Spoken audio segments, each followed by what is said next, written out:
بسم اللہ الرحمن الرحیم۔ السلام علیکم۔ میرا نام فائزہ ہے۔ میں نے محبت کی تھی اور محبت میں کبھی نقصان نہیں سوچا۔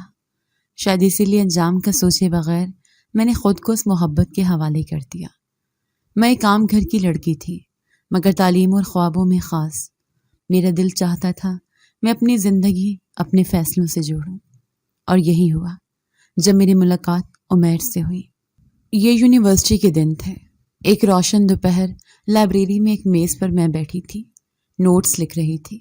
اچانک کسی کی آواز آئی، یہ کتاب اگر ختم کر لی ہے تو کیا میں لے سکتا ہوں؟ میں نے اوپر دیکھا، لمبا قد، صاف چہرہ اور آنکھوں میں ایک عجب سکون۔ جی لے لے۔ میں نے کتاب آگے بڑھا دی۔ یہی پہلا لمحہ تھا جب ہم نے بات کی۔ آہستہ آہستہ یہ باتیں ملاقاتوں میں بدل گئیں، پہلے کلاس میں، پھر کیفے میں، اور کبھی کبھی لائبریری کے کسی کونے میں۔ عمیر کا انداز نرم تھا، وہ بات کم کرتا مگر ہر جملہ دل میں اترتا۔ ایک دن اس نے کہا، فائزہ، تم سے مل کر ایسا لگتا ہے جیسے زندگی کی سمت مل گئی ہو۔ میں نے ہنس کر کہا، زندگی کی سمت یا تمہارے نوٹس کی سمت؟ وہ مسکرایا، نوٹس تو بس بہانہ ہے۔ یونیورسٹی کے 4 سال ایسے گزرے جیسے پلک جھپکتے گزر جائیں۔ میں اور عمیر کلاس فیلو سے دوست، اور دوست سے کچھ اور بن گئے۔ اس کی خاموش محبت اور میرا بے ساختہ بھروسہ، یہ سب ایک کہانی کی طرح آگے بڑھتا گیا۔ گرمیوں کی چھٹیوں کے دن تھے جب میں نے پہلی بار یہ سوچا کہ میں یہ رشتہ ہمیشہ کے لیے چاہتی ہوں۔ میں نے ہمت کر کے کہا، عمیر، اگر میں چاہوں کہ تم میرے گھر آ کر رشتہ بھیجو تو؟ اس نے کچھ دیر مجھے دیکھا جیسے سوچ رہا ہو، پھر بولا، یہی تو میں چاہتا ہوں، مگر تمہارے گھر والے؟ میں نے فوراً جواب دیا، وہ سمجھ جائیں گے، تم پڑھے لکھے ہو، عزت والے ہو، کیوں نہیں مانیں گے؟ چند دن بعد اس نے کہا، میں نے بات کر لی ہے گھر پر، اور وہ تیار ہیں، میں جلد تمہارے گھر آؤں گا۔ یہ سنتے ہی میرے دل کی دھڑکن تیز ہو گئی۔ گھر میں اماں کے سامنے بات کی، انہوں نے مسکرا کر کہا، اگر لڑکا پڑھا لکھا ہے اور تم خوش ہو تو ہمیں کوئی اعتراض نہیں۔ عمیر ایک درمیانے مگر خوشحال گھر سے تھا۔ والدین کا انتقال ہو چکا تھا۔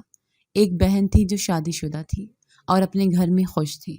عمیر نے زندگی میں خود محنت کر کے مقام بنایا، اور جب ہمیں پتہ چلا کہ اس کا امریکہ کا ویزا بھی لگ چکا ہے تو گھر میں خوشی کی ایک نئی لہر دوڑ گئی۔ رشتہ آنے کا دن آیا تو میں نے ایک ہلکی سی شال اوڑھی اور صحن میں بیٹھ گئی۔ اماں اور ابو ڈرائنگ روم میں تھے۔ چند لمحے بعد عمیر، اس کی بہن اور بہنوئی اندر آئے۔ میری نظریں بار بار دروازے کی طرف اٹھتیں، اور جب وہ آیا تو جیسے وقت ٹھہر گیا۔ وہ ہمیشہ کی طرح خاموش تھا، مگر آنکھوں میں ایک چمک تھی جو سب کچھ کہہ رہی تھی۔ ابو نے رسمی سوال کیے، تعلیم، نوکری، خاندان۔ عمیر نے سنجیدگی سے سب جواب دیے۔ بہنوئی بھی ساتھ بیٹھے تعریف کر رہے تھے۔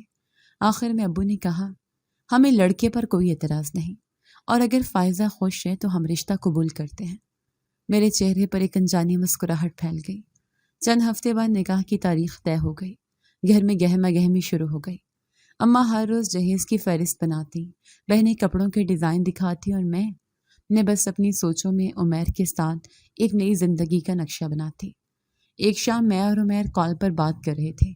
فائزہ، مجھے لگتا ہے ہم ایک دوسرے کے لیے بنے ہیں، میں نے ہلکی ہنسی کے ساتھ کہا۔ یہ تو میں پہلے دن سے جانتی ہوں، اس نے سنجیدگی سے کہا۔ میں چاہتا ہوں کہ تم ہمیشہ ایسے ہی ہنسو۔ میں خاموش ہو گئی، کیونکہ میں نے دل ہی دل میں دعا کی کہ ایسا ہی ہو۔ شادی کی تیاریاں جیسے جیسے بڑھتی گئیں، میرا دل بے چینی اور خوشی کے ملے جلے جذبات سے بڑھتا گیا۔ ہر کپڑا، ہر زیور، ہر رسم میں مجھے لگتا یہ سب خواب ہے۔ اور جب مہندی کی رات آئی تو پورا گھر جگمگا رہا تھا۔ رنگ، خوشبو اور ہنسی کی گونج ہر کونے میں پھیلی تھی۔ میں نے سوچا تھا زندگی کا سب سے خوبصورت سفر شروع ہو گیا ہے، مگر یہ سفر تنہائی سے بھر جائے گا، یہ میں نے نہ سوچا تھا۔ نکاح کی رسم گزر چکی تھی، اور اب باری تھی شادی کی تقریبات کی۔ گلی کے کونے کونے میں لائٹیں لگ چکی تھیں۔ ہر شام گھر میں مہمان آتے، گانے بجتے، اور ہنسی کی گونج دیر تک سنائی دیتی۔ میری بہنیں کپڑوں پر آخری کام کروانے کے لیے درزی کے چکر لگا رہی تھیں، اور اماں باورچی خانے میں مسلسل کھانا تیار کروانے کی نگرانی کرتی رہتی۔ شادی کے دن میں نے سرخ اور سنہری رنگ کا عروسی لباس پہنا۔ اماں نے میرے ماتھے پر پیار سے ہاتھ رکھا اور کہا، اللہ تمہیں خوش رکھے۔ میں نے شیشے میں اپنی جھلک دیکھی تو دل میں ایک انجانی سی کپ کپی دوڑ گئی۔ ہال میں قدم رکھتے ہی میں نے دیکھا کہ عمیر اپنے دوستوں کے ساتھ بیٹھا ہے، ہلکی مسکراہٹ کے ساتھ۔ نکاح کے بعد وہی سب سے پہلے میرے قریب آیا اور بولا، چلو آج سے تمہارا اور میرا سفر شروع۔ میں نے ہلکی سی مسکراہٹ کے ساتھ جواب دیا، جی، اور یہ سفر بہت لمبا ہوگا۔ شادی کے بعد اگلے دن میں پہلی بار اپنے نئے گھر آئی۔ دروازے پر عمیر کی بہن نے گلاب کے پھولوں کا ہار ڈال کر میرا استقبال کیا۔ آؤ بھابھی، یہ گھر اب تمہارا ہے، اس نے مسکرا کر کہا۔ گھر کشادہ اور صاف ستھرا تھا۔ ڈرائنگ روم میں خوبصورت پردے، دیوار پر بڑے بڑے فریم اور ایک کونا کتابوں سے بھرا ہوا۔ یہ سب دیکھ کر دل خوش ہو گیا۔ عمیر کے گھر میں صرف وہ اور اس کی بہن رہتے تھے۔ بہنوئی اکثر ملنے آتے، گھر میں نوکر چاکر موجود تھے۔ ایک خاتون باورچی خانے کی دیکھ بھال کرتی، ایک مالی باغیچے کا خیال رکھتا۔ پہلے چند دن دعوتوں اور عزیزوں کی آمد سے بھرے ہوئے تھے۔ کبھی ہم کسی کے گھر جاتے تو کبھی کوئی ہمارے ہاں آتا۔ عمیر اکثر شام کو مجھے شہر کے اچھے ریسٹورنٹ میں لے جاتا۔ ایک دن ہم پارک میں چہل قدمی کر رہے تھے جب اس نے کہا، فائزہ، تمہیں پتہ ہے میں امریکہ جانے کی تیاری مکمل کر چکا ہوں۔ میں رک گئی۔ تو پھر ہم دونوں کب جا رہے ہیں؟ وہ ہلکا سا ہنسا۔ ابھی صرف میں جاؤں گا، تمہیں کچھ مہینوں میں بلا لوں گا۔ کاغذی کارروائی ہے نا؟ میں نے خود کو سنبھالتے ہوئے کہا، ٹھیک ہے، بس زیادہ دیر نہ لگانا۔ شادی کے 15 دن بعد وہ دن بھی آ گیا جب عمیر کو روانہ ہونا تھا۔ صبح سویرے گھر میں ہلچل تھی۔ اس کے بیگ پہلے سے تیار تھے۔ میں نے چپکے سے ایک چھوٹا سا تحفہ اس کے بیگ میں رکھ دیا، ایک ڈائری جس کے پہلے صفحے پر لکھا تھا، جب بھی میرا دل یاد آئے یہ کھول لینا۔ ایئرپورٹ جاتے ہوئے گاڑی میں خاموشی تھی۔ میں کھڑکی سے باہر دیکھتی رہی اور وہ کبھی کبھار میرا ہاتھ تھام لیتا۔ ایئرپورٹ پر اس نے کہا، میں وعدہ کرتا ہوں تمہیں زیادہ انتظار نہیں کرنا پڑے گا۔ میں نے سر ہلا دیا۔ اس کے جانے کے بعد گھر عجیب سا لگنے لگا۔ صبح وہ نوکرانی سے چائے منگواتی تھی جو ہمیشہ عمیر کے لیے بھی بنتی تھی۔ اب وہ خالی کب واپس آتا۔ شام کو ٹی وی آن کرتی تو کمرہ سنسان لگتا۔ میں نے خود کو مصروف رکھنے کے لیے باورچی خانے میں نئی ترکیبیں سیکھنا شروع کر دی۔ ایک ہفتے بعد عمیر کی بہن اپنے بچوں کے ساتھ چند دن کے لیے آئی۔ بچے کھیل کود میں مصروف رہتے اور میں ان کے لیے کھانے اور میٹھے تیار کرتی۔ ایک دن شام کو ہم سب ڈرائنگ روم میں بیٹھے تھے جب عمیر نے فون کیا۔ میں نے خوشی خوشی کہا، تمہاری بہن بھی آئی ہوئی ہیں، سب تمہیں یاد کر رہے ہیں۔ اس نے کہا، ان سے میرا سلام کہنا، اور ہاں، جلد سب ٹھیک ہو جائے گا۔ کچھ دن بعد بہن واپس اپنے گھر چلی گئی اور میں پھر اکیلی رہ گئی۔ کبھی میں مائکے جاتی، کبھی سسرال میں رہتی۔ عمیر روز فون کرتا، اپنی مصروفیات بتاتا اور بار بار یہی دہراتا کہ وہ مجھے جلد بلائے گا۔ ایک شام میں نے اپنے لیے چائے بنائی اور برآمدے میں بیٹھ گئی۔ ہلکی ہوا چل رہی تھی۔ میں نے سوچا، یہ سب کچھ کتنا خوبصورت ہے، مگر عمیر کے بغیر ادھورا ہے۔ تبھی فون کی گھنٹی بجی۔ ہیلو، فائزہ، کیسی ہو؟ عمیر کی آواز میں تھکن تھی۔ میں نے کہا، میں ٹھیک ہوں، مگر تم تھکے ہوئے لگ رہے ہو۔ اس نے آہستہ سے کہا، کام زیادہ ہے، مگر یہ سب تمہارے لیے کر رہا ہوں۔ مہینے گزرتے گئے۔ میں نے نوٹ کیا کہ عمیر کی آواز میں کچھ بدلاؤ آ گیا ہے، جیسے وہ کسی دباؤ میں ہو۔ ایک دن اس نے کہا، کاغذی کارروائی میں تھوڑی رکاوٹ آ گئی ہے، مگر میں کوشش کر رہا ہوں۔ میں نے دل میں گھبراہٹ محسوس کی، مگر زبان سے کہا، مجھے تم پر بھروسہ ہے۔ ایک دن میں مائکے گئی۔ اماں صحن میں بیٹھی کپڑے طے کر رہی تھیں۔ انہوں نے مجھے دیکھتے ہی کہا، آ گئی بیٹی، کچھ دن یہیں رہ جا، یہاں کم از کم رونق ہے۔ میں نے کہا، جی اماں، 2-3 دن رک جاؤں گی۔ مائکے میں بہنیں بچوں کے ساتھ کھیلتی رہتی اور میں ان کی باتوں میں شامل ہو جاتی، مگر ہر لمحہ ایسا لگتا جیسے کچھ کمی ہے۔ 2 دن بعد سسرال سے فون آیا۔ پرانی نوکرانی نے بتایا، بی بی جی، صاحب کی بہن بچوں کے ساتھ آئی ہیں، آپ واپس آ جائیں۔ میں نے سوچا، ٹھیک ہے، گھر جا کر دیکھتی ہوں۔ جب پہنچی تو نند بچوں سمیت لان میں بیٹھی تھی۔ دونوں بچے تیز آواز میں کھیل رہے تھے۔ گیند کبھی میز سے ٹکرا کر گر جاتی تو کبھی دروازے سے۔ نند نے مجھے دیکھ کر کہا، آؤ بھابھی، آپ کا گھر ہے، ہم نے تو بس 2-3 دن رہنا ہے۔ میں نے مسکرا کر کہا، جی، گھر تو آپ کا بھی ہے، مگر دل میں عجیب سا بوجھ تھا۔ دوپہر کا کھانا میں نے نوکرانی سے بنوایا، مگر بچوں کے شور شرابے نے کھانے کا مزہ ختم کر دیا۔ ایک بچہ گلاس توڑ بیٹھا تو نند نے ہنس کر کہا، بچوں سے یہ سب ہو جاتا ہے، میں نے کہا جی، مگر احتیاط بھی ضروری ہے۔ اگلے دن میں نے محسوس کیا کہ نن صبح کے وقت باورچی خانے میں جا کر کھانے کے بارے میں ہدایات دینے لگتی ہے۔ نوکرانی مجھ سے پوچھنے کے بجائے سیدھا اس کے پاس جانے لگی۔ شام کو جب میں چائے کے لیے باورچی خانے میں گئی تو وہاں اس نے اپنے بچوں کے لیے الگ سنیکس بنوا رکھے تھے۔ میں نے بس خاموشی سے دیکھا۔ رات کو میں نے عمیر کو فون کیا۔ تمہاری بہن آئی ہوئی ہے بچوں سمیت، اس نے خوشی سے کہا۔ اچھا، ان کا خیال رکھنا۔ تمہیں پتہ ہے وہ اکیلی زیادہ وقت اپنے گھر میں رہتی ہے۔ میں نے آہستہ کہا ہاں، مگر یہاں شور بہت ہے، میرا سکون ختم ہو جاتا ہے۔ عمیر نے بات ٹال دی۔ چند دن کی بات ہے، برداشت کر لو۔ ایک ہفتہ گزر گیا مگر نند کے جانے کا کوئی ارادہ نظر نہیں آ رہا تھا۔ میں مائکے دوبارہ جانے کا سوچ رہی تھی مگر خیال آیا کہ پھر گھر پر سب کچھ اس کے حساب سے ہوگا۔ میں نے رہنے کا فیصلہ کیا۔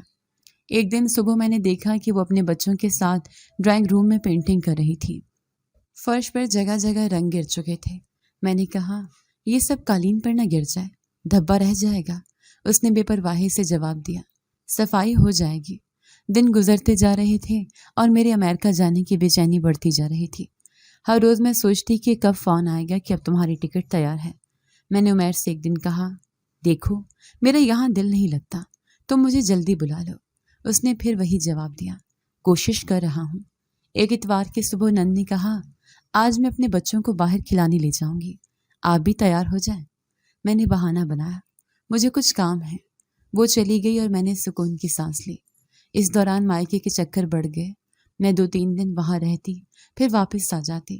مائکے میں اماں اکثر پوچھتی کب جا رہی ہو امریکہ، اور میں ہر بار وہی جواب دیتی جلد، بس کاغذی کارروائی ہے۔ سسرال میں جب بھی نند آتی تو گھر کا ماحول بدل جاتا۔ نوکر اس کی بات زیادہ سنتے، بچے ہر جگہ دوڑتے اور میں خاموشی سے اپنے کمرے میں زیادہ وقت گزارتی۔ میں نے محسوس کیا کہ یہ سب میری برداشت کے امتحان کا حصہ بن رہا ہے۔ میں نے اپنے دل میں وہ دن بسایا تھا جب میں عمیر کے ساتھ امریکہ کی زمین پر قدم رکھوں گی، مگر وہ دن آتے آتے 6 مہینے گزر گئے۔ ان 6 مہینوں میں میرے پاس بس فون کالز اور ویڈیو چیٹس تھیں جو کسی حد تک دل کو تسلی دیتی تھی۔ ہر ہفتے میں اپنے کیلنڈر پر ایک نیا مہینہ کراس کرتی اور خود کو کہتی اب زیادہ نہیں بچا، مگر ہر بار عمیر کا وہی جملہ سننے کو ملتا کاغذی کارروائی میں تھوڑا مسئلہ آ گیا ہے، مگر میں کر رہا ہوں کوشش۔ ایک دن صبح ناشتے کے بعد میں نے لان میں بیٹھ کر چائے پی۔ فون آیا۔ عمیر کی آواز تھکی ہوئی تھی۔ فائزہ، یہاں بہت برف باری ہو رہی ہے، راستے بند ہیں اور کام میں بھی دقت آ رہی ہے۔ میں نے کہا تمہیں میری فکر نہیں، یہاں ہر دن ویسا ہی ہے، بس انتظار ہے۔ وہ ہنسنے کی کوشش کرتے ہوئے بولا تمہیں پتہ ہے تمہارا یہ انتظار میرے لیے بھی آسان نہیں۔ وقت کٹتا گیا۔ میں نے خود کو مصروف رکھنے کے لیے سلائی کا کام شروع کیا۔ دوپہر کو بچوں کے لیے کچھ کپڑے سیتی، شام کو اماں یا سہیلیوں کو فون کرتی۔ ایک شام مائکے گئی تو اماں نے کہا بیٹی 6 مہینے ہو گئے ہیں، کچھ پتہ چلا؟ میں نے بس اتنا کہا ہو جائے گا، بس تھوڑا وقت اور۔ اسی دوران نند ایک بار پھر چند دن کے لیے آئی۔ میں نے نوٹ کیا کہ وہ اس بار زیادہ خاموش تھی، شاید اپنے مسائل میں الجھے ہوئے۔ بچے البتہ پہلے کی طرح شور کرتے۔ میں نے کوشش کی کہ خود کو اس سب سے الگ رکھوں اور اپنے ذہن کو صرف ایک چیز پر مرکوز رکھوں، امریکہ جانا۔ پھر ایک دن ایسا آیا جو میں نے کئی بار خواب میں دیکھا تھا۔ شام کا وقت تھا، میں کچن میں چائے بنوا رہی تھی کہ فون بجا۔ عمیر کی آواز میں ایک الگ ہی جوش تھا۔ فائزہ سنو، کاغذی کارروائی تقریباً مکمل ہو گئی ہے، تم تیار رہنا، 10 دن بعد تمہاری فلائٹ ہے۔ میں لمحے بھر کو خاموش رہی، پھر بولی سچ کہہ رہے ہو؟ وہ ہنسا۔ ہاں، اب تم پیکنگ شروع کرو، میں چاہتا ہوں کہ تم یہاں آ کر سب کچھ اپنی آنکھوں سے دیکھو۔ فون رکھتے ہی میں نے اپنی سہیلی نائلہ کو کال کی۔ نائلہ، میں جا رہی ہوں 10 دن بعد امریکہ۔ اس نے خوش ہو کر کہا واہ یار، تیرے خواب پورے ہو رہے ہیں، تیاری شروع کر دے۔ گھر میں سب سے پہلے میں نے یہ خبر اماں کو دی۔ وہ خوش ہو کر بولی اللہ کا شکر، بس خیریت سے جاؤ اور آباد رہو۔ ابو نے کہا یہ 10 دن جلدی گزر جائیں گے، تمہیں دیکھو کیسے خوشی چہرے پر ہے۔ اگلے دن سے میں نے الماری کھول کر کپڑے الگ کرنا شروع کیے، شلوار قمیض، جیکٹس، دوپٹے اور کچھ خاص مواقع کے لیے سوٹ۔ نند کے بچوں نے دیکھا تو بولے مامی آپ کہاں جا رہی ہیں؟ میں نے مسکرا کر کہا بہت دور، تمہارے ماموں کے پاس۔ ان دنوں عمیر کی کال زیادہ آنے لگی۔ وہ کبھی کہتا تم یہاں کی برف دیکھو گی تو خوش ہو جاؤ گی، کبھی بتاتا میں نے تمہارے لیے یہاں ایک خاص جگہ دیکھی ہے جہاں ہم ساتھ جائیں گے۔ میں سن کر اپنے ذہن میں تصویریں بناتی رہتی۔ ایک دن بازار گئی کہ سفر کے لیے کچھ ضروری سامان لے لوں، بیگ، جوتے اور گرم کپڑے۔ دکاندار نے پوچھا باہر جا رہی ہیں کیا؟ میں نے کہا ہاں، تو وہ فوراً بہتر کوالٹی دکھانے لگا۔ میں نے سب کچھ احتیاط سے خریدا۔ گھر آ کر میں نے ایک ڈائری میں پیکنگ کی لسٹ لکھنی شروع کی، کپڑے، دوائیں، کچھ زیورات اور وہ چھوٹے تحفے جو میں عمیر کے لیے لے جانا چاہتی تھی۔ 9ویں دن عمیر نے ویڈیو کال کی۔ اس کے کمرے میں ایک بڑا سوٹ کیس رکھا تھا۔ اس نے کہا یہ تمہارے لیے ہے۔ میں نے ہنس کر کہا پہلے یہاں آ جاؤں پھر دیکھوں گی۔ آخری دنوں میں میرا دل ہر وقت تیز دھڑکتا رہتا۔ ایک طرف خوشی تھی کہ میں جا رہی ہوں، دوسری طرف عجیب سا خوف کہ سب ٹھیک ہوگا یا نہیں۔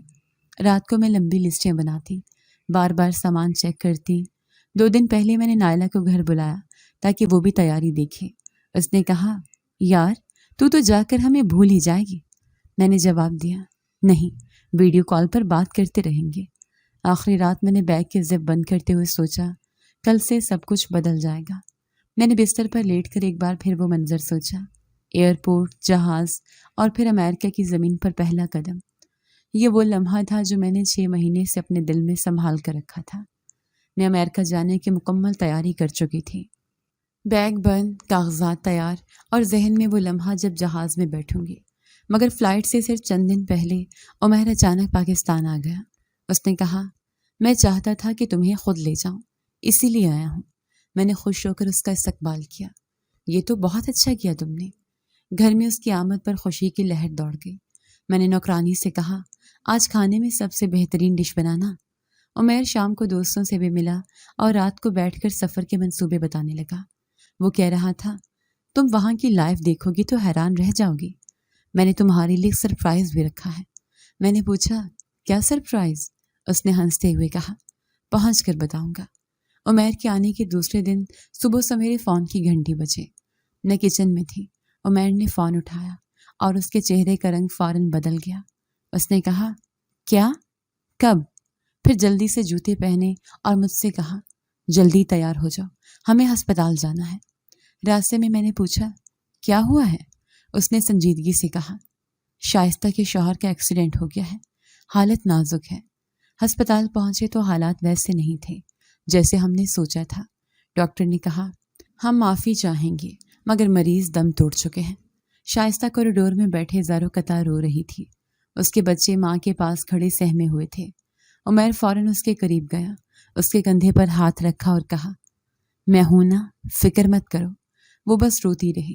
میں تھوڑے فاصلے پر کھڑی سب دیکھ رہی تھی۔ ہم سب گھر واپس آئے تو ماحول سوگوار تھا۔ شام کو تعزیت کے لیے محلے کے لوگ آتے رہے۔ عمیر شائستہ کے پاس بیٹھا اسے تسلی دیتا اور میں کھانے پینے کا انتظام دیکھتی رہی۔ رات کو میں نے کہا کل ہمیں ایئرپورٹ بھی جانا ہے، تم نے ٹکٹ کنفرم کرائی ہے نا؟ عمیر نے گہری سانس لی۔ ابھی اس بارے میں بات نہ کریں، حالات ٹھیک نہیں ہیں۔ اگلے دن بھی شائستہ کے گھر لوگوں کی آمد کا سلسلہ جاری رہا۔ عمیر مسلسل اس کے کام کاج سنبھال رہا تھا، کبھی بچوں کے اسکول کی فیس کے بارے میں بات کرتا، کبھی گھر کے اخراجات پر۔ میں نے نوٹ کیا کہ وہ ہر وقت شائستہ کے ساتھ ہی بیٹھا رہتا ہے۔ تیسرے دن شام کو میں نے پھر ذکر چھیڑا، عمیر ہمارا سفر۔ وہ خاموش رہا، پھر بولا فائزہ ابھی وقت نہیں ہے، شائستہ کی حالت دیکھو، وہ بالکل اکیلی رہ گئی ہے۔ میں نے کہا لیکن ہم کب تک یہاں رکیں گے؟ اس نے سنجیدگی سے کہا جب تک سب سنبھل نہیں جاتا۔ رات کو میں کمرے میں بیٹھی سوچ رہی تھی کہ چند دن کا معاملہ ہوگا اور ہم چلے جائیں گے، مگر دل میں یہ خدشہ بھی تھا کہ شاید یہ تاخیر لمبی ہو جائے۔ اگلی صبح عمیر نے کہا فائزہ آج میں شائستہ کے ساتھ بینک جا رہا ہوں، کچھ ضروری کاغذات ہیں۔ میں نے بس سر ہلا دیا۔ وہ دوپہر تک واپس آیا اور کہنے لگا اس کے شوہر کے کچھ بزنس کے معاملات ہیں، سب سلجھانا پڑے گا۔ چوتھے دن شام کو شائستہ بچوں سمیت ہمارے گھر آ گئی۔ اس نے کہا اپنے گھر میں اکیلا پن برداشت نہیں ہو رہا، سوچا کچھ دن یہاں رہ لوں۔ عمیر نے فوراً کہا یہاں جتنا رہنا چاہو رہ سکتی ہو۔ میں نے نوکرانی کو کہا گیسٹ روم تیار کر دو، مگر دل میں ایک چبھن سی تھی۔ میں نے سوچا یہ سب کچھ ہماری جانے میں رکاوٹ نہ بن جائے۔ اس دوران عمیر کا زیادہ وقت شائستہ کے بچوں کے ساتھ گزرتا۔ کبھی وہ انہیں کہانیاں سناتا، کبھی باہر لے جاتا۔ میں نے کہا تم یہ سب اپنے بھانجوں کے لیے کر رہے ہو یا امریکہ کا پلان بھول گئے ہو؟ اس نے کہا یہ سب وقتی ہے، مگر خون کے رشتے کو چھوڑنا ٹھیک نہیں۔ 7ویں دن میں نے عمیر کو کہا کیا تمہیں لگتا ہے ہم اگلے ہفتے نکل پائیں گے؟ اس نے میری طرف دیکھا۔ فائزہ، میں وعدہ کرتا ہوں تم ضرور جاؤ گی، مگر ابھی ہم شائستہ کو اکیلا نہیں چھوڑ سکتے۔ وہ رات میرے لیے بہت لمبی تھی۔ میں بستر پر لیٹی رہی، کھڑکی سے باہر چاند دیکھتی رہی اور سوچتی رہی کہ کیا یہ تاخیر صرف چند دن کی ہے یا یہ میرا خواب ادھورا رہ جائے گا۔ صبح ہوئی تو شائستہ نے کہا بچوں کا اسکول بدلنا پڑے گا، میرے پاس فیس دینے کے لیے پیسے نہیں ہیں۔ عمیر نے فوراً کہا میں سب دیکھ لوں گا، تم فکر مت کرو۔ میں نے چائے کا کپ ہاتھ میں پکڑا اور چپ چاپ برآمدے میں جا بیٹھی۔ عمیر کے رویے میں نرمی اور سنجیدگی آ گئی تھی۔ وہ ہر چھوٹی بڑی چیز کا خیال رکھ رہا تھا۔ میں نے محسوس کیا کہ شائستہ کے لیے اس کی فکر اور بڑھ گئی ہے۔ وہ دن گزر رہے تھے مگر میرا بیگ وہیں کونے میں بند رکھا تھا۔ میں نے اسے کھولنے کی ہمت نہیں کی مگر اس پر سے گرد صاف کر دی، جیسے اپنے خواب کو دھول سے بچا رہی ہوں۔ میں نے سوچا تھا یہ عورت میرے خواب چھین لے گی اور میں ایسا ہونے نہیں دوں گی۔ شائستہ بھی ہمارے گھر کچھ دن سے ہی مقیم تھی کہ ایک صبح فون آیا۔ وہ دوسرے کمرے میں کال سن رہی تھی مگر اس کی آواز اتنی بلند تھی کہ میں بھی سن سکتی تھی۔ کیا مطلب ہے تمہارا کہ سب کاروبار تمہارے نام ہے؟ میرے شوہر کی محنت سے بنایا گیا تھا۔ پھر اس کی آواز بھر آ گئی، یہ نا انصافی ہے۔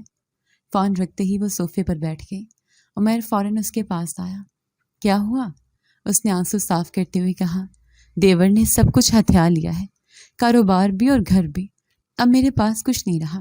عمیر نے گہری سانس لی۔ شائستہ تم فکر مت کرو، جب تک میں ہوں تمہیں کسی چیز کی کمی نہیں ہوگی۔ میں کچن کے دروازے سے یہ سب دیکھ رہی تھی۔ اندر ایک بے چینی اٹھی۔ میں جانتی تھی کہ یہ بات امریکہ جانے کے پلان پر سیدھا اثر ڈال سکتی ہے۔ اسی شام عمیر میرے پاس آیا۔ فائزہ، میں سوچ رہا ہوں کہ شائستہ کو یہیں ہمارے گھر رکھوں، ابھی وہ کہیں اور نہیں جا سکتی۔ میں نے فوراً کہا لیکن ہمارا سفر؟ اس نے کہا سفر بعد میں بھی ہو سکتا ہے، ابھی بہن کو اکیلا چھوڑنا ٹھیک نہیں۔ میں نے اپنے لہجے کو قابو میں رکھتے ہوئے کہا تو پھر ہم کب جائیں گے؟ عمیر نے آہستہ کہا ابھی وقت نہیں، تم یہاں رہو اور اس کا ساتھ دو۔ یہ جملہ میرے دل میں کانٹے کی طرح چبھ گیا۔ اگلے دن شائستہ نے اپنا سامان گھر لے آنے کا کہا۔ عمیر خود اس کے ساتھ گیا اور شام کو 2 بڑے ٹرک بھر کر سامان لایا۔ میں نے دیکھا کہ مہمان کمرہ تو پہلے اس کے لیے تیار تھا مگر اب ایک اضافی کمرہ بچوں کے لیے بھی سیٹ کر دیا گیا۔ نوکرانی سامان رکھنے میں مصروف تھی اور شائستہ بار بار کہہ رہی تھی یہ میز ذرا احتیاط سے رکھنا، یہ میرے شوہر کی پسند کی تھی۔ میں خاموشی سے اپنے کمرے میں چلی گئی۔ اگلی صبح ناشتے کی میز پر عمیر نے کہا فائزہ، تمہاری مدد کی ضرورت ہے، شائستہ کے بچوں کے اسکول اور باقی ضروریات کا خیال رکھنا ہوگا۔ میں نے زبردستی مسکراہٹ دی۔ جی دیکھ لوں گی، مگر دل میں سوچا یہ سب سنبھالنا میرا کام کیوں بن رہا ہے؟ چند دن گزرے، گھر کا ماحول بدلنے لگا۔ شائستہ کچن میں زیادہ وقت گزارتی، کبھی باورچی سے کھانے کی ڈش بدلوا دی تھی، کبھی سبزیوں کی لسٹ میں رد و بدل کر دی تھی۔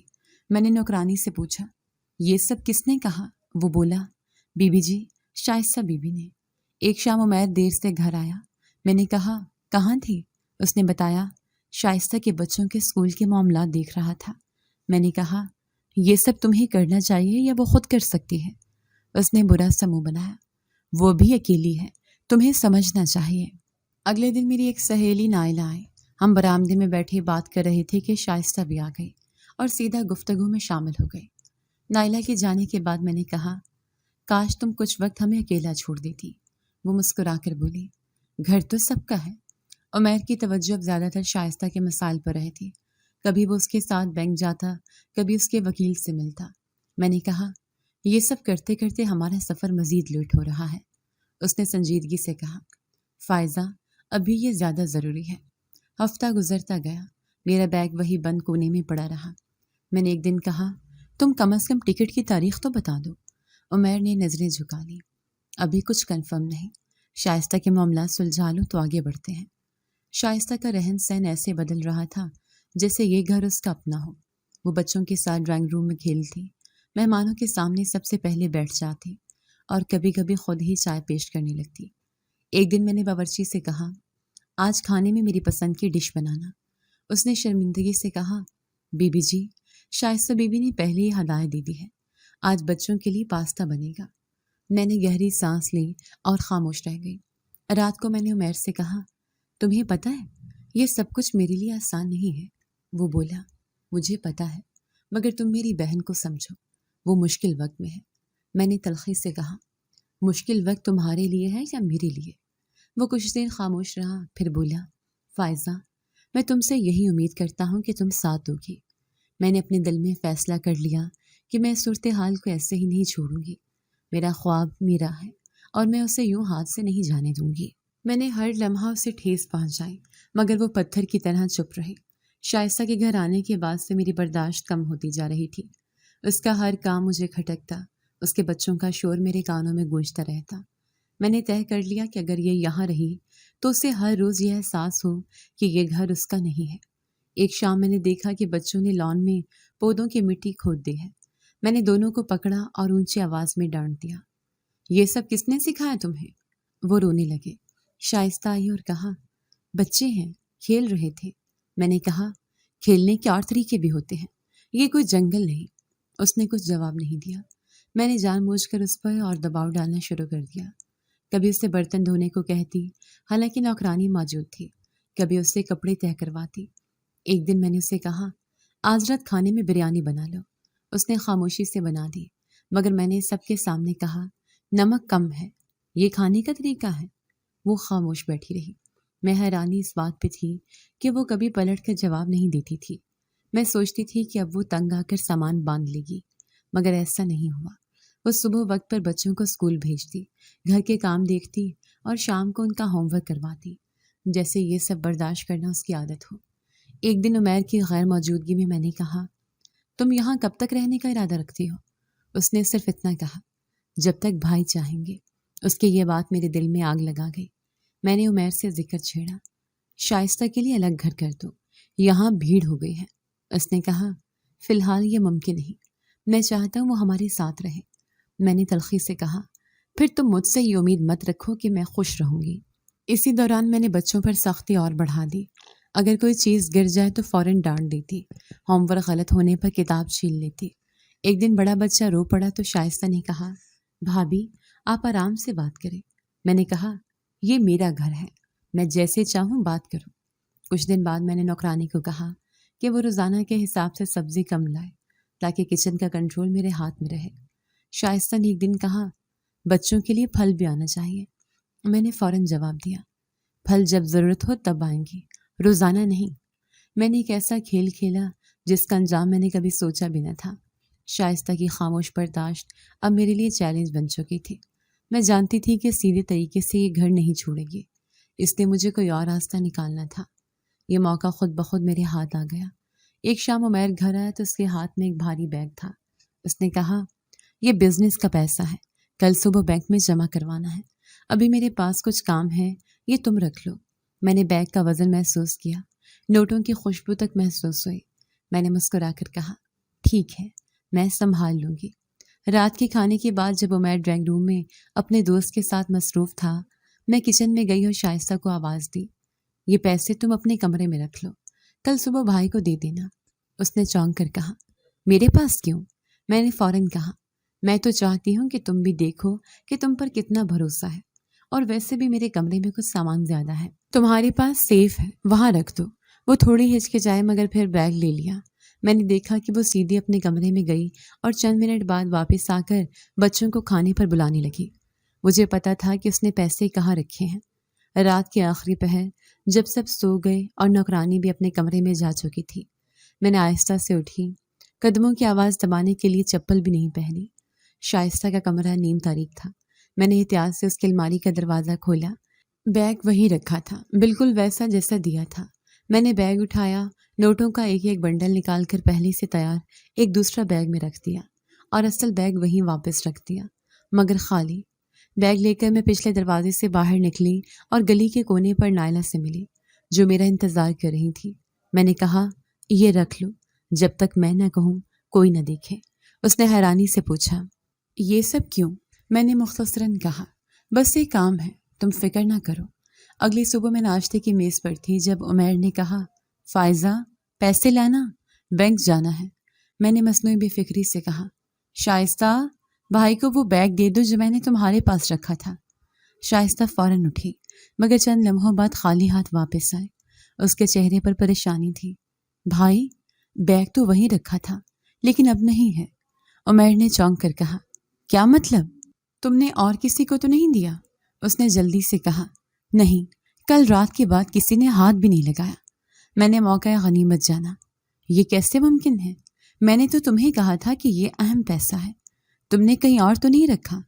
عمیر نے بھویں چڑھائیں۔ پیسے کہاں گئے؟ شائستہ کی آواز لرز گئی۔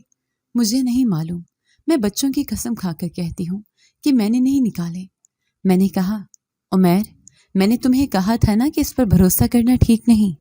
اب دیکھ لو، عمیر نے سخت لہجے میں کہا، بس شور نہ مچاؤ، پہلے ہر کمرہ دیکھتے ہیں۔ وہ نوکروں کے کمروں تک گیا مگر پیسے نہیں ملے۔ آخر کار وہ مایوس ہو کر صوفے پر بیٹھ گیا۔ میں نے پھر کہا، یہ پیسے کوئی عام رقم نہیں تھے، سوچو اگر کل بینک میں نہ گئے تو کیا ہوگا؟ عمیر نے شائستہ کو دیکھا، یہ تمہارے کمرے میں تھے، تم ہی بتاؤ کہاں گئے؟ شائستہ رو پڑی، بھائی میں نے نہیں لیے، آپ میرا یقین کریں۔ میں نے مصنوعی افسوس سے کہا، یقین تب ہوتا جب بات ثابت ہو۔ عمیر کے چہرے سے صاف لگ رہا تھا کہ اس کا شک گہرا ہو چکا ہے۔ وہ خاموشی سے اٹھا اور اپنے کمرے میں چلا گیا۔ میں اندر ہی اندر خوش تھی کہ میرا پلان کامیاب ہو رہا ہے۔ دوپہر کو عمیر نے شائستہ کو بلایا۔ اگر تم نے پیسے لیے ہیں تو ابھی واپس کر دو، میں کچھ نہیں کہوں گا۔ وہ روتے ہوئے بولی، بھائی آپ چاہیں تو میرا کمرہ پھر سے دیکھ لیں مگر میرے پاس نہیں ہے۔ میں نے بات کاٹتے ہوئے کہا، عمیر اب مزید وقت ضائع نہ کرو، یہ رقم چوری ہوئی ہے اور یہیں سے گئی ہے۔ وہ شام خاموشی میں گزری۔ عمیر مجھ سے بات کم کر رہا تھا مگر اس کی آنکھوں میں وہی شکوک تھے جن کا میں انتظار کر رہی تھی۔ میں نے سوچا بس ایک دھکا اور یہ گھر شائستہ کے لیے بند ہو جائے گا۔ اس کی آنکھوں کے آنسو میرے لیے خوشی کے موتی تھے۔ میں اندھی ہو گئی تھی۔ پچھلے دن کی تلاشی کے بعد بھی جب پیسے نہ ملے تو گھر کا ماحول مزید بوجھل ہو گیا۔ عمیر صبح ناشتے کی میز پر بیٹھا تھا مگر کھانا ہاتھ نہیں لگا رہا تھا۔ میں نے چائے کا کپ سامنے رکھتے ہوئے کہا، اب مزید سوچنے کا کوئی فائدہ نہیں، معاملہ واضح ہے۔ عمیر نے گہری نظر سے مجھے دیکھا، فائزہ تم بار بار الزام لگا رہی ہو مگر یہ میری بہن ہے۔ میں نے آہستہ کہا، میں بھی جانتی ہوں کہ یہ تمہاری بہن ہے، اسی لیے برداشت کر رہی ہوں۔ شائستہ کچن میں کھڑی سب سن رہی تھی۔ اس کی آنکھوں میں نمی تھی مگر وہ کچھ بولی نہیں۔ میں نے موقع دیکھ کر کہا، عمیر اگر یہ پیسے کسی نوکرانی نے لیے ہوتے تو کب کے مل جاتے۔ یہ سیدھا سیدھا اعتماد توڑنے کا معاملہ ہے۔ عمیر نے نظریں جھکا لی۔ کچھ دیر بعد اس نے شائستہ کو آواز دی، یہاں آؤ۔ وہ آہستہ آہستہ آئی جیسے کسی فیصلہ کن لمحے کی طرف بڑھ رہی ہو۔ عمیر نے سخت لہجے میں کہا، میں تمہیں آخری بار موقع دے رہا ہوں، اگر پیسے تم نے لیے ہیں تو ابھی واپس کر دو۔ شائستہ نے روتے ہوئے کہا، بھائی اللہ کی قسم میں نے نہیں لیے، آپ کو جو کرنا ہے کر لے مگر میرا یقین کریں۔ میں نے فوراً کہا، جھوٹی قسمیں کھا کر سچ نہیں چھپتا۔ عمیر نے ایک لمحے کے لیے سر پکڑ لیا، پھر اچانک اٹھا اور زور سے بولا، تم نے میرے اعتماد کو توڑا ہے شائستہ، میں نے تمہیں اپنے گھر میں پناہ دی مگر تم نے یہ کیا۔ شائستہ نے کانپتی ہوئی آواز میں کہا، میں نے ایسا کچھ نہیں کیا بھائی۔ مگر عمیر کا ضبط ٹوٹ چکا تھا۔ اس نے دروازے کی طرف اشارہ کرتے ہوئے کہا، سامان اٹھاؤ اور یہاں سے چلی جاؤ۔ بچے صوفے کے کونے میں کھڑے رونے لگے۔ شائستہ نے انہیں گلے لگایا اور کہا، چپ ہو جاؤ، سب ٹھیک ہو جائے گا۔ پھر وہ عمیر کے قدموں کے پاس آئی اور بولی، بھائی آپ کم از کم بچوں کے لیے میرا یقین کر لیں۔ عمیر نے سختی سے کہا، یہی تم نے سکھایا انہیں؟ ماں چور ہو تو بچے کیا سیکھیں گے؟ یہ سن کر میں نے دل میں ایک سرد لہر محسوس کی، جیسے میرا منصوبہ مکمل ہونے کو ہے۔ شائستہ نے آہستہ آہستہ اپنے کمرے کا رخ کیا۔ میں بھی پیچھے گئی تاکہ دیکھ سکوں کہ وہ واقعی جا رہی ہے۔ وہ کپڑے الماری سے نکال رہی تھی۔ بچے روتے ہوئے چیزیں بیگ میں ڈال رہے تھے۔ میں نے کہا، یہی بہتر ہے ورنہ یہاں تمہاری لیے کوئی جگہ نہیں۔ اس نے میری طرف ایک نظر دیکھی مگر کچھ کہا نہیں۔ جب وہ دروازے تک پہنچی تو عمیر بھی باہر آیا۔ اس نے ایک آخری نظر بہن پر ڈالی اور کہا، آج کے بعد میرے گھر کا راستہ مت لینا۔ پھر ایک دھکا دیا جس سے شائستہ دروازے کے باہر لڑکھڑا گئی۔ بچے اس سے لپٹ گئے۔ وہ ہاتھ جوڑ کر بولی، بھائی میری بات کا یقین کریں، میں بے قصور ہوں۔ مگر عمیر نے پیچھے مڑ کر نہیں دیکھا۔ میں دروازے کے پاس کھڑی سب دیکھ رہی تھی۔ اندر ہی اندر ایک عجیب سا سکون محسوس ہو رہا تھا، جیسے میری راہ سے سب سے بڑی رکاوٹ ہٹ گئی ہو۔ میں نے خود کو کہا، اب کوئی نہیں جو ہمارے بیچ آئے۔ عمیر واپس آ کر صوفے پر بیٹھ گیا۔ میں نے مصنوعی سنجیدگی سے کہا، مجھے افسوس ہے کہ بات یہاں تک پہنچی، مگر شاید یہ ہونا ہی تھا۔ وہ خاموش رہا، بس ایک لمبی سانس لی۔ رات کو بستر پر لیٹے میں نے بات چھیڑی، اب ہم اپنی ٹکٹ کا پلان دوبارہ بنا سکتے ہیں؟ عمیر نے میری طرف دیکھا مگر جواب نہیں دیا۔ میں نے سوچا شاید تھوڑا وقت دے کر بات کرنی چاہیے۔ اگلے دن گھر میں خاموشی تھی، جیسے کسی نے سب رنگ چھین لیے ہوں۔ نوکرانی بھی آہستہ آہستہ چل رہی تھی۔ بچے نہ ہونے سے لان سنسان تھا۔ میں نے چائے کی ٹرے عمیر کے سامنے رکھی اور کہا، زندگی میں کبھی کبھی سخت فیصلے کرنے پڑتے ہیں۔ اس نے صرف ہاں کہا۔ دوپہر کو نائلہ آئے۔ میں نے اسے ساری بات بتائی۔ وہ چونک کر بولی، یہ سب کچھ تم نے پلان کیا تھا نا؟ میں نے ہنس کر کہا، کچھ باتیں راز رہنے دو۔ میں نے سوچا تھا سب ختم ہو گیا، بس اب میرا سفر شروع ہوگا۔ شائستہ کے جانے کے بعد گھر میں عجیب سی خاموشی تھی۔ لان خالی، کچن میں صرف ضروری بات چیت اور نوکرانی بھی کم شور کرتی تھی۔ میں نے موقع غنیمت جانا اور ایک شام عمیر سے بات چھیڑ دی۔ عمیر، اب تو سب معاملہ ختم ہو گیا، کیا ہم امریکہ جانے کی تاریخ فائنل کر سکتے ہیں؟ میں نے دھیرے سے کہا۔ وہ صوفے پر بیٹھا کچھ کاغذات دیکھ رہا تھا۔ اس نے سر اٹھائے بغیر کہا، ہاں دیکھتے ہیں۔ میں نے اصرار کیا، دیکھتے ہیں نہیں، اب طے کر لیتے ہیں۔ عمیر نے آخر کار میری طرف دیکھا۔ فائزہ، ابھی کچھ کام باقی ہے۔ میں نے فوراً کہا، ابھی؟ اور کتنا باقی ہے؟ تم نے خود کہا تھا کہ بس ٹکٹ بک کرنی ہے۔ وہ چند لمحے خاموش رہا، پھر بولا، 2 دن میں سب کلیئر ہو جائے گا۔ یہ سنتے ہی میرے دل میں خوشی کی ایک لہر دوڑ گئی۔ میں نے رات کو ہی بیگ الماری سے نکال لیے اور پیکنگ شروع کر دی۔ کپڑے تہہ کر کے بیگ میں رکھنے لگی، مگر ساتھ ساتھ ذہن میں یہ سوچتی رہی کہ کون سی چیز ساتھ لے جانی ہے اور کون سی چھوڑنی ہے۔ اگلی صبح میں نے نائلہ کو کال کی، 2 دن بعد میں جا رہی ہوں، اب بس تیاری مکمل کرنی ہے۔ وہ ہنستے ہوئے بولی، یقین نہیں آ رہا، تیرے خواب پورے ہونے والے ہیں۔ دوپہر کو عمیر نے کہا، پاسپورٹ اور باقی کاغذات تیار رکھنا، میں کل ایجنٹ کو دوں گا۔ میں نے فوراً وہ سب ایک فولڈر میں رکھ کر ٹیبل پر رکھ دیا۔ شام کو میں مارکیٹ گئی تاکہ سفر کے لیے ضروری چیزیں خرید سکوں، ایک نئی جیکٹ، کچھ گرم کپڑے اور سفر کے لیے آرام دہ جوتے۔ دکاندار نے پوچھا، باہر جا رہی ہیں کیا؟ میں نے ہاں میں سر ہلا دیا اور وہ فوراً بہترین کوالٹی دکھانے لگا۔ گھر واپس آ کر میں نے نوکرانی سے کہا، میرے کمرے میں بیگ کے قریب صفائی کر دو، کچھ دھول جم گئی ہے۔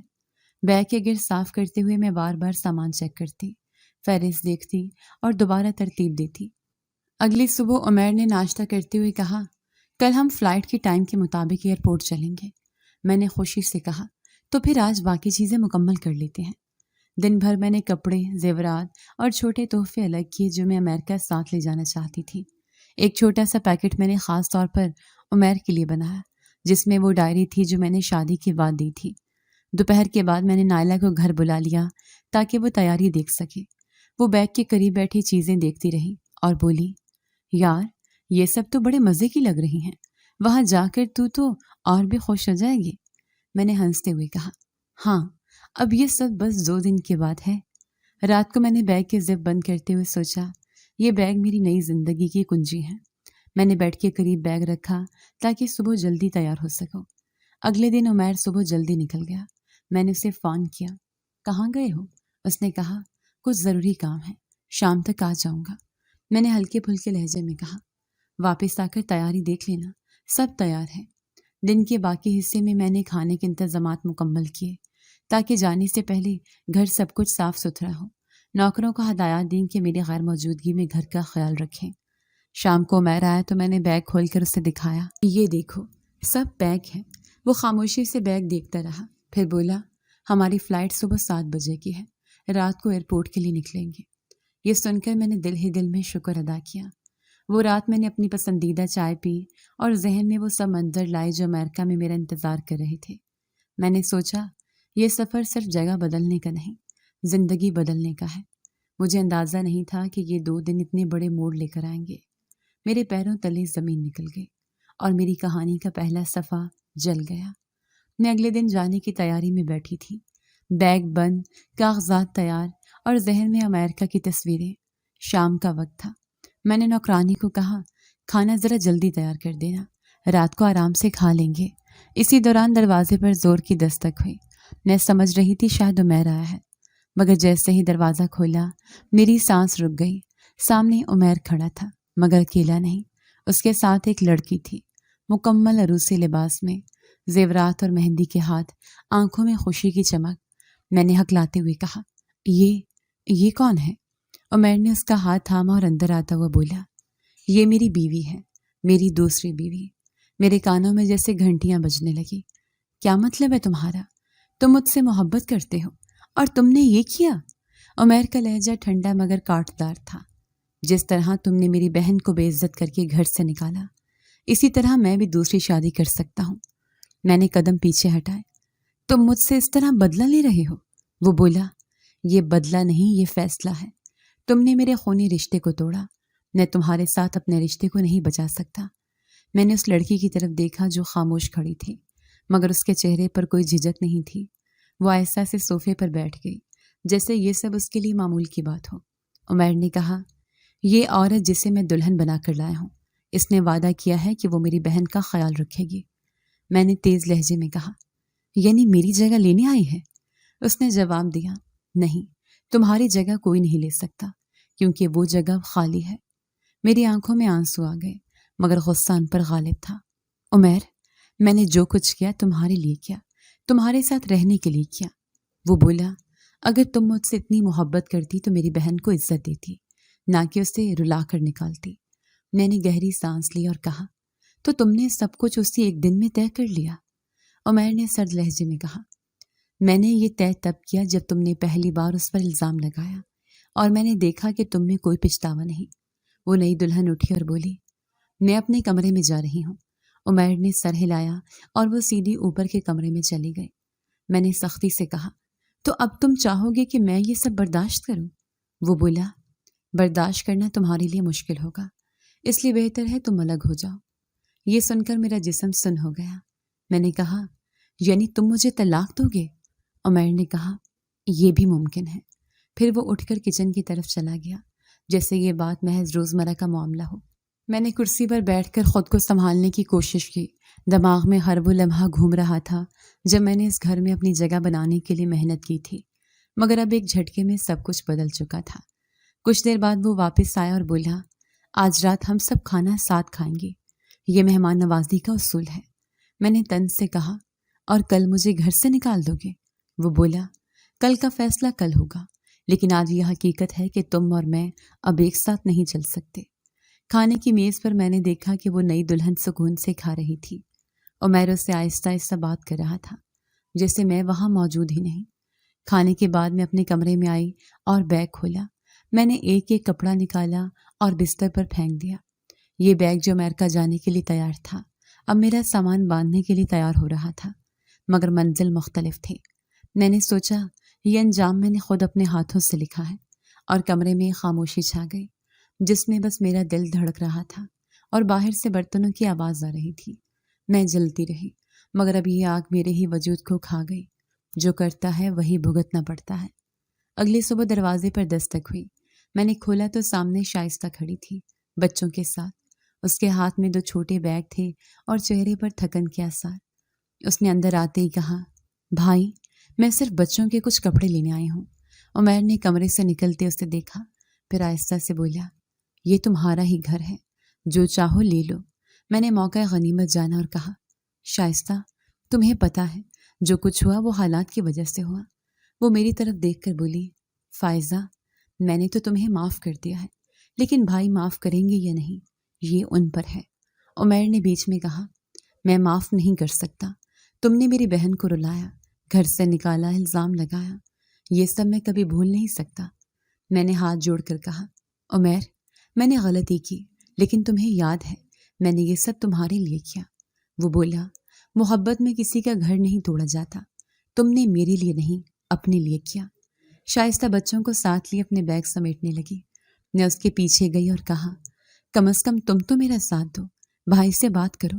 اس نے تھکے ہوئے لہجے میں کہا، میں اور کچھ نہیں کر سکتی، اب فیصلہ ان کا ہے۔ چند لمحے بعد عمیر نے مجھے بلایا، اس کے ہاتھ میں کاغذ تھے۔ اس نے سیدھا کہا، یہ طلاق کے کاغذات ہیں، سائن کر دو۔ میں نے چیخ کر کہا، نہیں عمیر، یہ مت کراؤ۔ وہ بولا، یہ سب کچھ تمہارے اپنے ہاتھوں کا نتیجہ ہے، تم نے رشتہ بچانے کے لیے کچھ نہیں کیا، صرف جلدی رہی۔ میرے ہاتھ کانپ رہے تھے۔ میں نے کہا، میں بدل جاؤں گی، سب ٹھیک کر دوں گی۔ وہ بولا، اب دیر ہو چکی ہے۔ میں نے کاغذات پر نظر ڈالی، پھر اس کے چہرے پر۔ اس کے تاثرات پتھر کی طرح تھے۔ میرے آنسو بہہ نکلے، مگر میں نے سائن کر دیے۔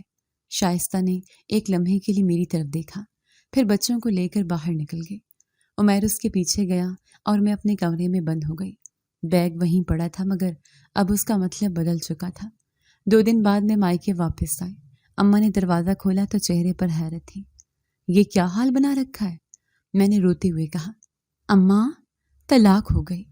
ابا نے کمرے میں آ کر سنا تو سختی سے کہا، یہ انجام تم نے خود اپنے لیے بنایا ہے۔ میری بھابیاں چپ چاپ دیکھ رہی تھیں، مگر ان کے چہرے پر ہلکی سی طنزیہ مسکراہٹ تھی۔ پہلے دن ہی مجھے احساس ہو گیا کہ یہاں کوئی خوش آمدید کہنے والا نہیں۔ کھانے کی میز پر بھابی نے کہا، یہ پلیٹ اپنے لیے خود لے لو، ہمیں اور کام ہے۔ دوسرے دن کپڑے دھونے کے لیے مجھے کہا گیا، اور جب میں نے تھکن کی شکایت کی تو ایک نے کہا، یہاں نوکرانیوں کو آرام نہیں ملتا۔ میں نے سوچا کہ شاید وقت کے ساتھ رویہ بدل جائے گا، مگر ہر دن مزید کٹھن ہوتا گیا۔ بھائی بھی بات کم کرنے لگے۔ ایک دن غصے میں کہہ دیا، ہم نے تمہیں سر پر نہیں بٹھانا، جو کیا ہے اب سہو۔ چند ہفتے بعد حالات اتنے بگڑ گئے کہ میں نے ایک دن سوچا، یہاں رہ کر صرف ذلیل ہو رہی ہوں۔ میں نے کچھ کپڑے اور ضروری سامان سمیٹا اور گھر چھوڑ دیا۔ شام کو میں ایک دارالامان کے گیٹ پر کھڑی تھی۔ اندر موجود عورت نے پوچھا، کیوں آئی ہو یہاں؟ میں نے آہستہ کہا، کہیں اور جگہ نہیں۔ دارالامان کا کمرہ چھوٹا تھا، مگر کم از کم وہاں طنز کرنے والے چہرے نہیں تھے۔ دن میں خاموشی رہتی، رات کو دور سے کبھی کسی کا رونے کا شور آتا۔ یہاں بیٹھ کر میں نے اپنی زندگی کا ہر لمحہ یاد کیا۔ وہ وقت جب میں نے عمیر سے پہلی ملاقات کی تھی، شادی کے دن، امریکہ جانے کے خواب، اور پھر شائستہ کے خلاف وہ منصوبے۔ میں نے سوچا، میں نے خود اپنے ہاتھ سے سب کچھ جلا دیا۔ ایک دن شائستہ کی خبر ملی کہ عمیر نے اسے اور بچوں کو الگ گھر دے دیا ہے، اور اس کی نئی بیوی اس کے کام میں ہاتھ بٹا رہی ہے۔ اور یہ سن کر میرا دل ایک بار پھر ڈوب گیا۔ اب مہینے گزر گئے ہیں، میں آج بھی اسی دارالامان میں رہتی ہوں۔ کبھی کبھی ماضی کے سارے مناظر ایک فلم کی طرح آنکھوں کے سامنے آ جاتے ہیں۔ مجھے اب یہ بات سمجھ آ گئی ہے کہ جلانے سے پہلے یہ سوچنا چاہیے کہ آگ کا دھواں خود کو بھی گھیر سکتا ہے۔ میں نے جلایا اور اب میں اسی دھوئیں میں گھٹ رہی ہوں۔ جو دوسروں کے لیے گڑھا کھودتا ہے، خود اسی میں گرتا ہے۔ رشتوں میں عزت اور بھروسہ نہ ہو تو محبت بھی باقی نہیں رہتی۔ جی تو دوستو، کیسی لگی آپ کو ہماری آج کی کہانی؟ اپنی رائے کا اظہار ہمارے کمنٹس باکس میں ضرور کیجیے گا، اور اگر آپ کو ہماری ویڈیو پسند آئی ہے تو کر لیجیے ہمارے چینل کو سبسکرائب، ویڈیو کو لائک اور بیل آئیکن لازمی پریس کر لیجیے، تاکہ ہر نئی آنے والی ویڈیو کا نوٹیفیکیشن آپ کو بر وقت موصول ہو سکے۔ ملتے ہیں ایسی ہی ایک سبق آموز کہانی کے ساتھ، تب تک کے لیے اللہ نگہبان۔